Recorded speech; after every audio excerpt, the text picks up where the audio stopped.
Anong mensahe ang kailangang malaman ng mga Cancer sa period na to? Pwedeng nangyayari na itong magiging reading o mangyayari pa lang. Kung hindi man para sa inyo itong magiging reading, edi baka para sa someone na malapit sa inyo o kakilala nyo mismo. Baka may lumabas na gender mamaya. Gawin nyo na lang energy, masculine at feminine energy. Pwede rin naman na wag nyo nang pansinin ang gender. Hindi ko masasabi kung anong magiging reading, kung positive ba o negative. Depende sa kung anong mapipick up mong energy. Walang masama kung papanoorin ang sun, moon at rising sign, kasi baka alin man sa mga yan ay mag-resonate na sa sitwasyon nyo. Nga pala, kakagaling ko lang sa sakit. So, pasensya na kayo kung medyo inuubo-ubo pa rin ako at piniplema. Kaya pasensya nyo na kasi hindi pa rin ako masyadong magaling.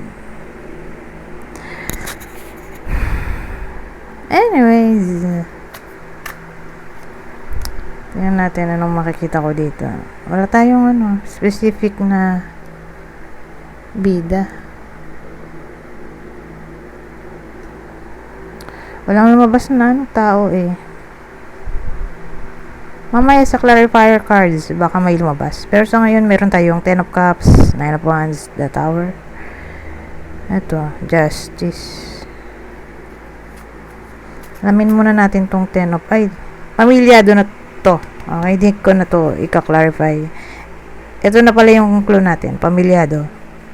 Pamilyadong hindi kasal. Yung bida natin.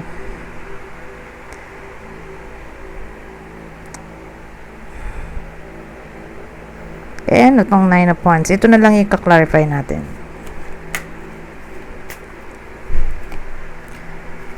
Ace of Swords.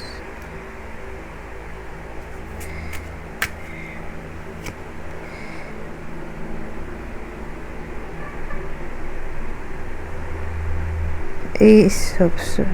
Ano ulit? 9 of Wands. Kinlarify ng Ace of Swords, Knight of Cups. 10 of Wands.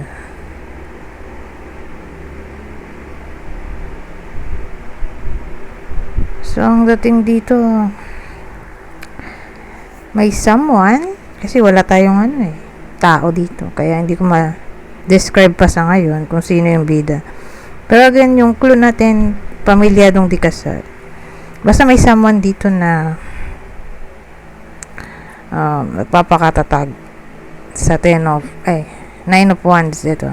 Papakatatag sa 9 of Wands tungkol sa Ace of Swords.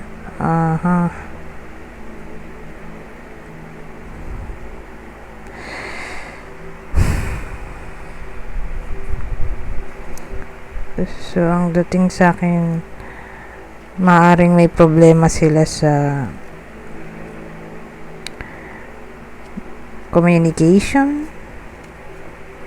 Baka di sila nag-uusap nowadays.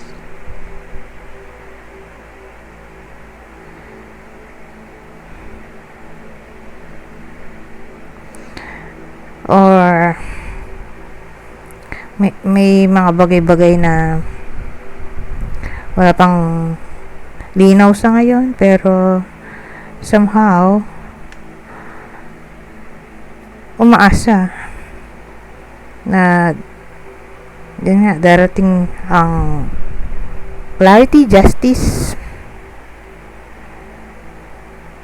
sa tamang panahon.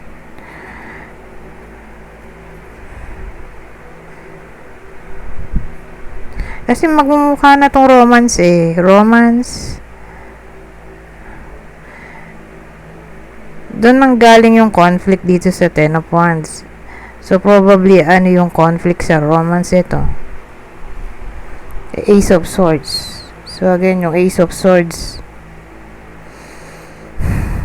ay may kinalaman sa communication, victory, ano ba yun? Communication, victory, clarity, success, justice, truth, o sense of focus. Maganda kung i-clarify natin tong Ace of Swords, kasi ang dami niyang meaning. So, pag ganun maraming meaning, nakakalito, diba?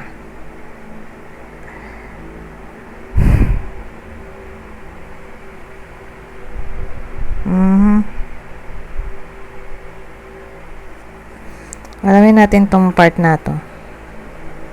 Asan yung isa kong clarifier card? Eto. Ay, hindi pala to. Itong isa. Alamin natin tong Ace of Swords bago tayo lumipat ng ibang card. Bago tayo pumunta sa The Tower.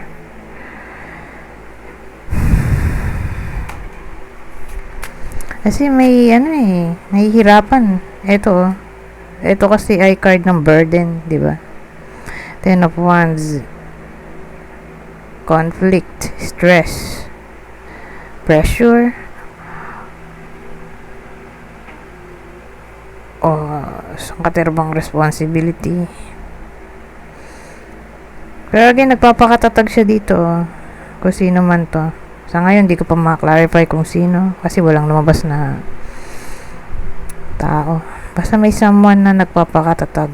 Pero again, ito yung main problem, Ace of Swords eh. Tingnan natin ano ba yung Ace of Swords na yan. Pero love reading to.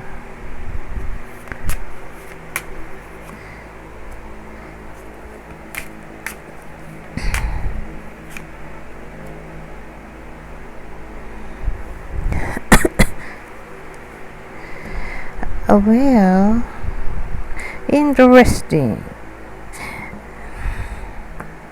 Mukhang may power struggle sa reading na to.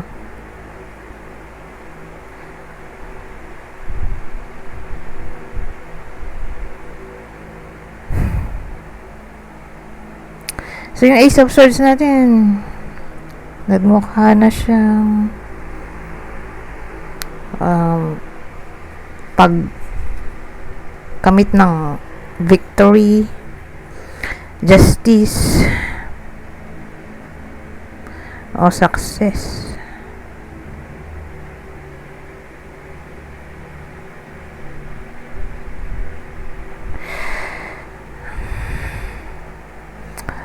Tungkol saan? Saan ang galing yan? Sa enviousness. Enviousness, jealousy. Again, ito romance eh. May moon kasi tayo.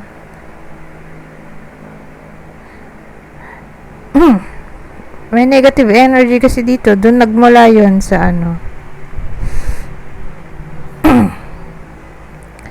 enviousness.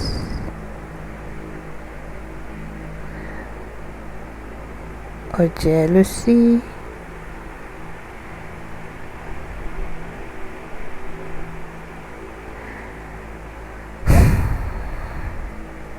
O pwede rin tong power struggle.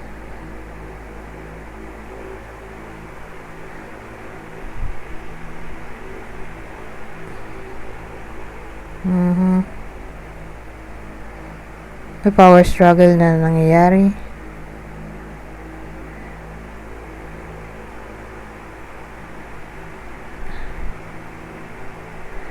O pwede rin may kapamilya, whether sa side nung lalaki o babae, na energy na nangingialam sa relasyon. Pwede rin ganon. Maraming pwedeng case actually. So, kunin nyo lang yung clue na sa tingin nyo ay fit sa sitwasyon nyo. Basta may ano dito, weathering clue na bad influence. May mga taong bad influence.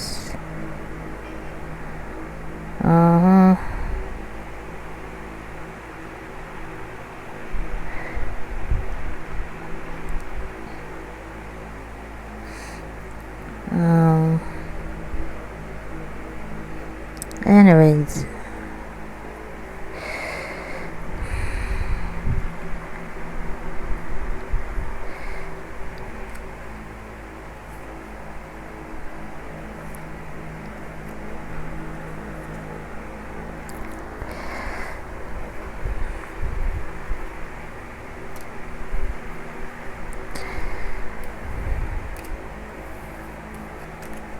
ngayon, lilipat tayo sa the tower, no? So, teka, ayusin ko lang tong ginamit kong deck. Kasi, ayoko nang magulo.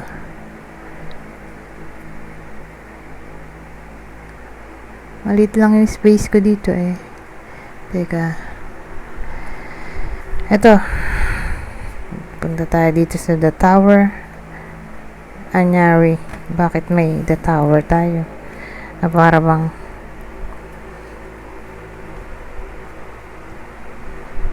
either naghiwalay kasi sila nag-separate, nahulog sila dun sa bahay o sa literal na tower. O pwede rin tong disaster o unexpected event o shocking news, wake up call. Maraming pwedeng meaning, kaya nga dadagdagan natin. Kaya itong the tower.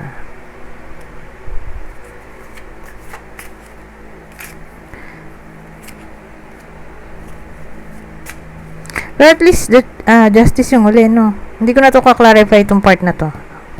Kasi ayun na yun justice. Kasi kanina pa sinasabi yung justice dun sa Ace of Swords na may someone na yun nga gusto ng justice. Mukhang makukuha niya dito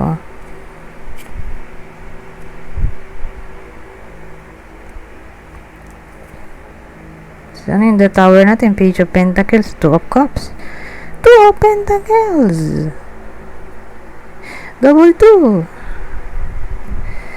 Page of Pentacles, Two of Cups, Two of Pentacles. Pag kasi dalawang card umuulit yung number, pinag-iisa ko na lang yan.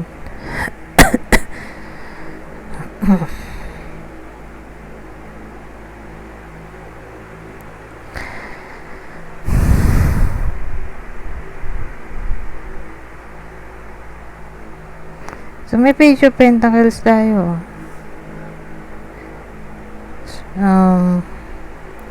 Ang dating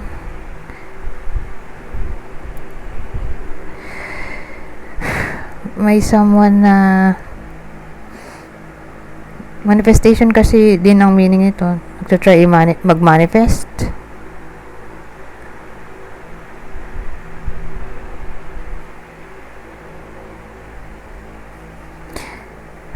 Na maayos pa yung relasyon.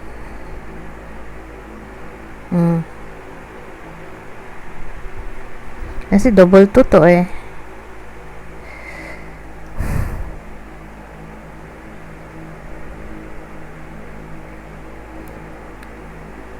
may someone na nagde-desire pa na maayos pa itong relasyon.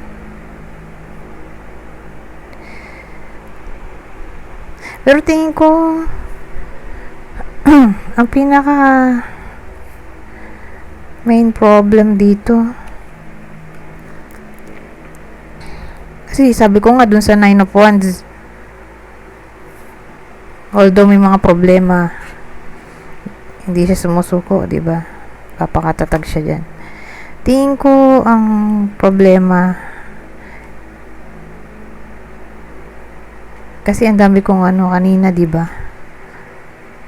Possible ang sabi ko kanina, marami akong nakitang possible problems. Kung ano nga bang nangyari sa kwentong to. Di ba isa na dun yung enviousness, jealousy, may mga bad people na nakakapekto sa relasyon. Pero tingin ko dun tumugugat sa infidelity. Jealousy. Yun yung pinagawa yan. Na para bang di ba nagpapakatatag nga sa Nine of Wands dito sa Page of Pentacles, may someone na nagde-desire. Kung sino yung nagpapakatatag, siya rin yun yung nagde-desire o nagto-try mag-manifest na maayos pa somehow itong problema regarding jealousy, enviousness, infidelity.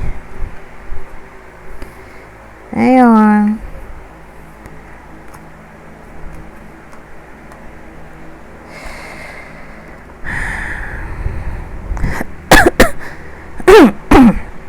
Ayan, problema na ako.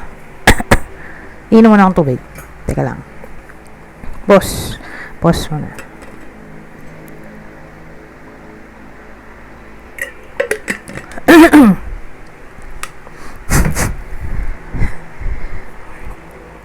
Ang maganda na dito yung justice. Ito yung outcome natin. Possible outcome.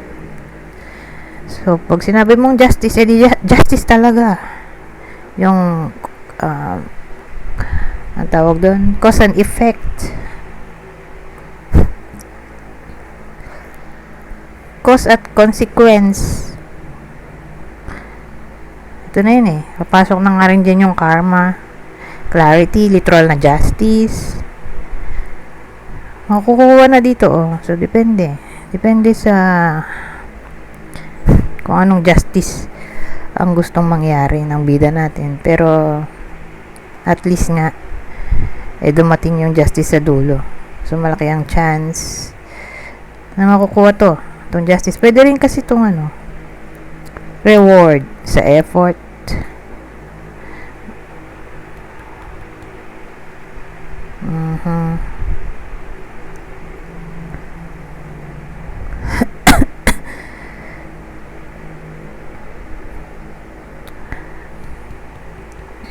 Sabihin natin kung gusto ng clarity, eto na, nandito na, clarity,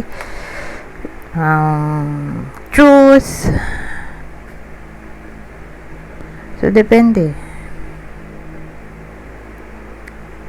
kung anong gustong makuha.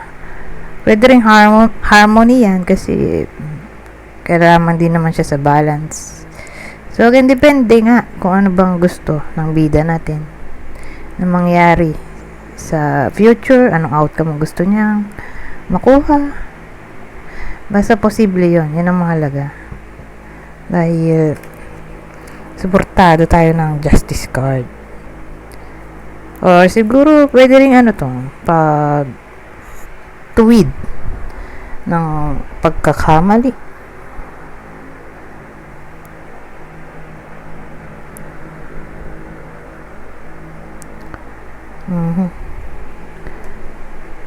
Pwede rin ma-involve ang law dito.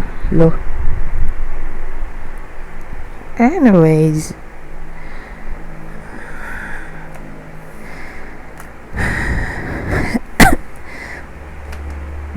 Muna tayo sa clue. Since love reading naman to. Ito ang clue natin.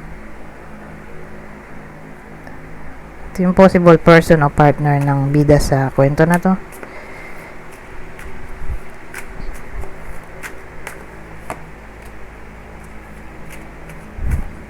So, person o partner ng bida sa kwento na to. Siyempre, yung bida yung Cancer, di ba?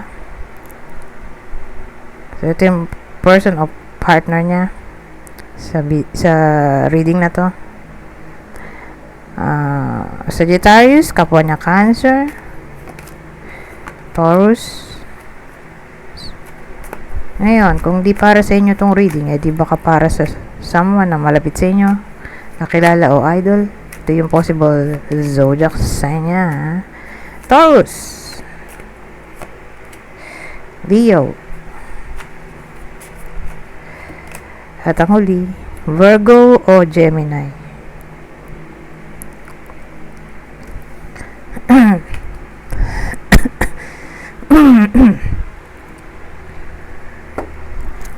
So, ito pa yung clue natin. Same instruction. Kung di man para sa inyo yung clue, di baka para sa person nyo, kakilala, o idol. Kunin nyo lang yung clue na sa tingin nyo fit sa sitwasyon nyo, o sa kakilala nyo. So, may someone na elderly. So, pag sinabi mong elderly, may edad na yan, mga 50. 50 pataas yung edad. So, again, ulitin ko. Kunin nyo lang yung clue na sa tingin nyo fit sa sitwasyon nyo o sa kakilala nyo. May someone na tuwid ang buhok. Ito naman, mahaba. Sobrang haba, oh. Lampas kili-kili siguro. Basta mahaba. Ito, hazel eyes o brown eyes. May someone na ganyan.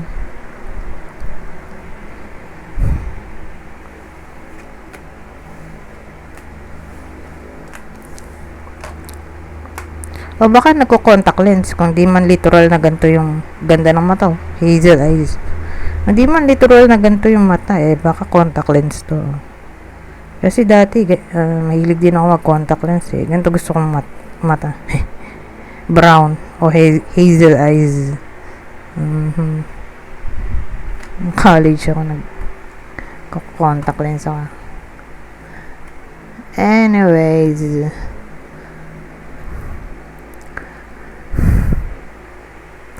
punta naman tayo sa susunod na scenario. So sa part na to, dalawa-dalawa lang yung kukunin kong card para mabilis. So ito yung fast read.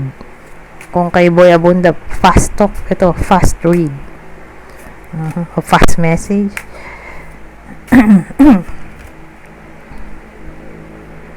At tenderness. Oh, ito maganda, oh.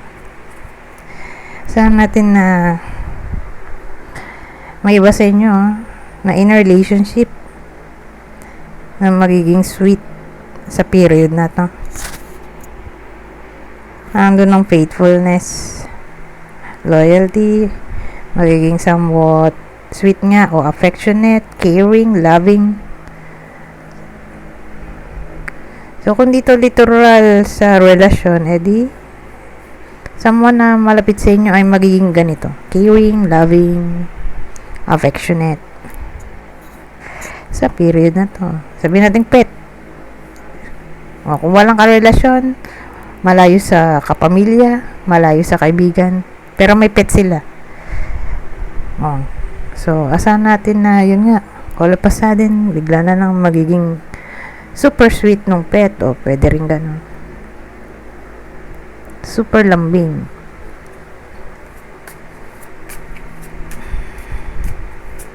Anyways, Diyos ko.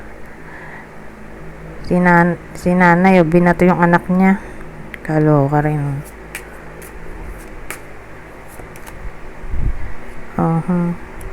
Inconstancy. So, sabi, delay. Delay at inconstancy. So, pag sinabi mong delay, may problema. All kinds na ng problema yan.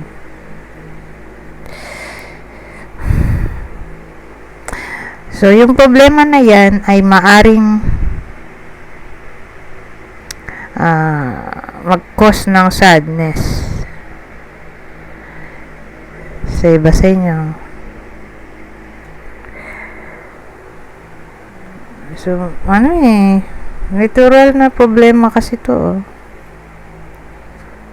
Parang masyadong personal yung problema.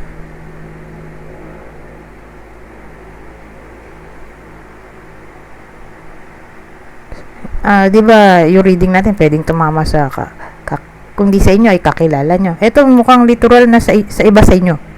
Tatama. Kasi personal problem to. Ito pa, personal problem.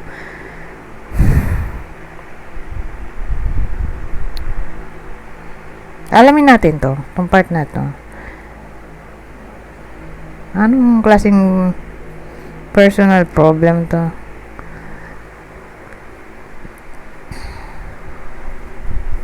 Para lang may idea kayo. Kasi masyadong malawak ang topic ng personal problem.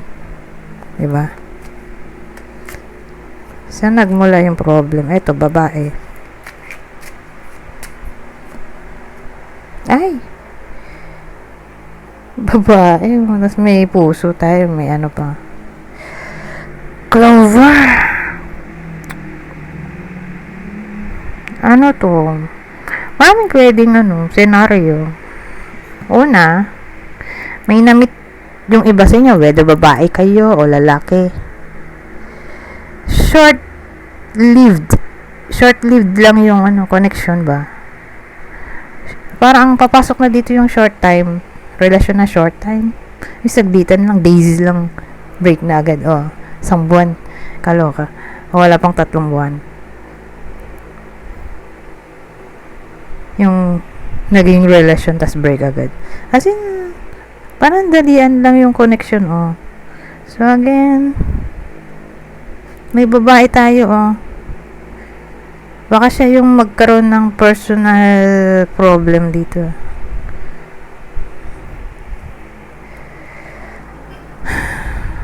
Sabihin natin ghosting. Pwede rin ghosting to. Or on and off connection, relationship.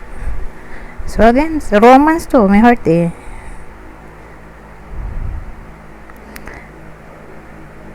Ito kasi saglit lang. Meaning, saglit na luck. Or, minabasa kasi ako dati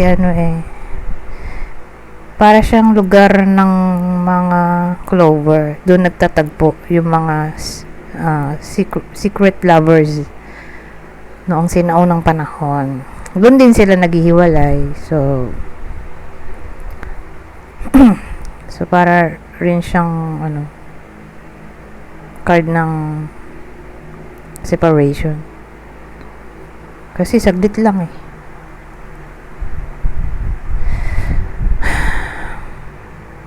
So case actually yung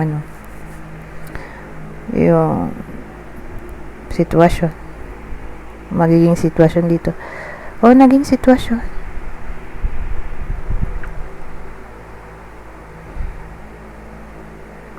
Saglit na ligaya ba? Kaloka. Parang yung kanta ni Imelda Papil ba yun? Isang linggong pag-ibig nga ba yung title? Nakalimutan ko. Kaloka.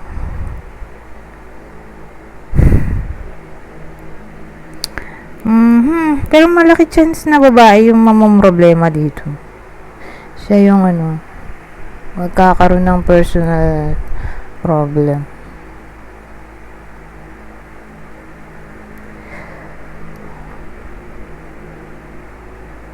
O pwede ring feeling ignored or feeling neglected. Pwede ring ganong case. Anyways,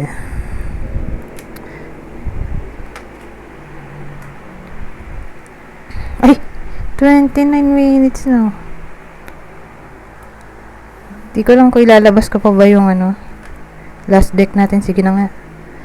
Ito yung last deck natin, Isang spread lang gagawin ko. Para lang mailabas siya. Kasi, bihira ko lang ilabas yung mga card. O gamitin. So, sayang naman kung hindi siya nagamit sa zodiac sa inyo. Hindi nyo na ito makikita ulit. Matagal na panahon bago to umulit.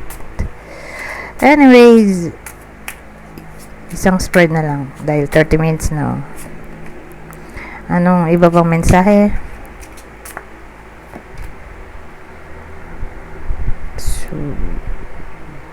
Soothing, enthusiasm. Ito wala akong direksyon. Kaya lang tatagal ako dito. Pag kasi walang direksyon, kailangan natin mag-clarifier.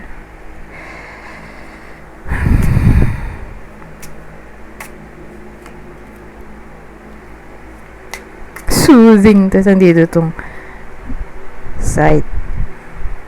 Wala yun. Naku. Dito pa to. Ano yun? Ang weird, no?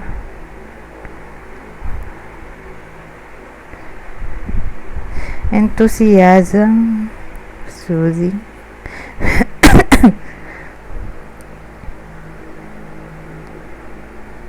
Dito yung site, oh. Site, child.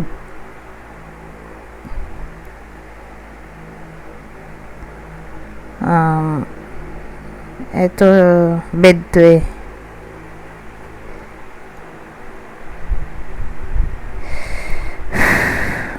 Well, ang tingin ko dito, overall,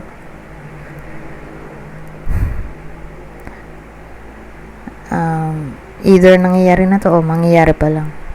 May someone, probably anak o malapit sa inyo na bata pa. Ay, may bata tayo. Nagkasakit eh. Unexpected yung pangyayari or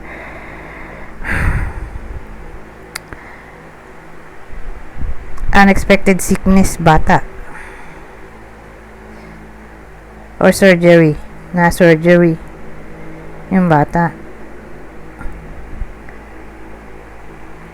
So, case to case basis. Na para bang dun papasok tong enthusiasm at soothing in a way na pabalik ulit ang dating sigla o energy ng bata. Kasi nga nagkasakit siya eh, di tumamlay. So, nung nagamot na, eh di dun mapapawi ang sakit. Okay? Itong batang to.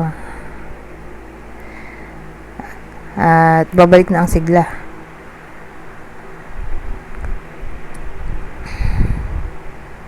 Doon papasok yung soothing na may kinalaman sa comfort. Pagkalma.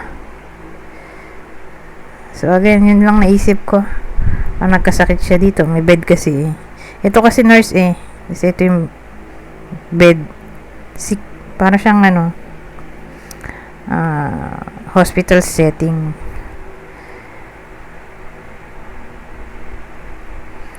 Na nag-rounds yung nurse.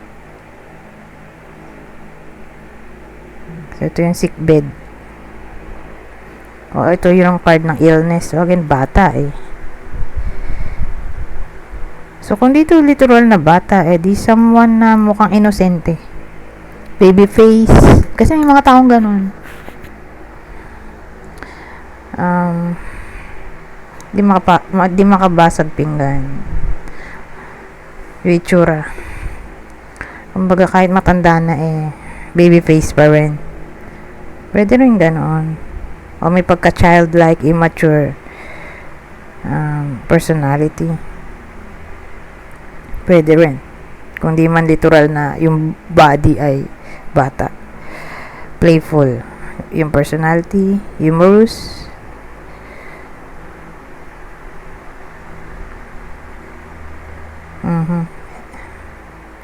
Anyways, hanggang dito na lang. Goodbye for now.